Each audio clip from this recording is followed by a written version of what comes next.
மீந்து போச்சு. வாங்க சில்லி சப்பாத்தி செஞ்சிடலாமா?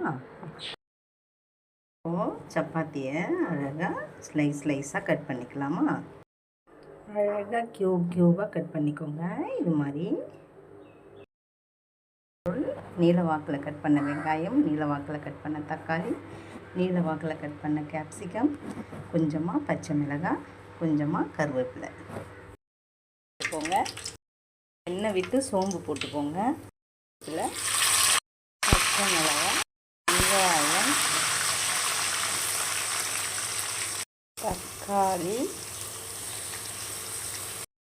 இஞ்சி பூண்டு பேஸ்ட், மஞ்சள்தூள், சில்லி பவுடர், கரம் மசாலா.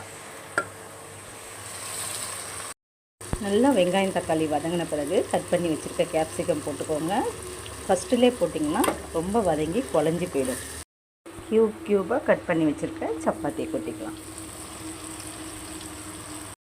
மசாலாலாம் நல்லா ஸ்ப்ரெட் ஆகிற அளவுக்கு கிளறி விட்டுக்கோங்க. நல்லா பொடியை கட் பண்ணி வச்சுருக்க கருவேப்பிலை மல்லியை தூவி இறக்குனீங்கன்னா சூப்பரான எம்மியான சில்லி சப்பாத்தி ரெடி ஆகிடும். இது மாதிரி ட்ரை பண்ணி பாருங்கள். வீடியோ பிடிச்சா லைக் பண்ணுங்கள்.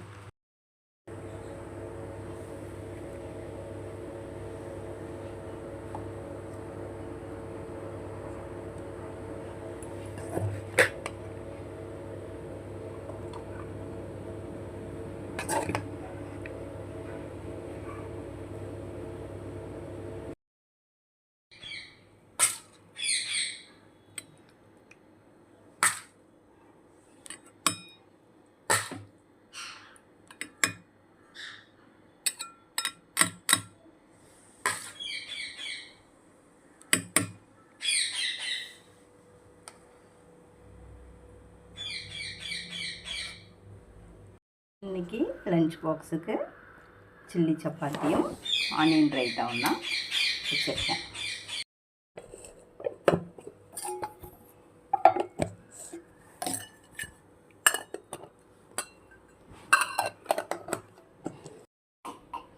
பிரேக்ஃபாஸ்ட்டுக்கும் சில்லி சப்பாத்தி.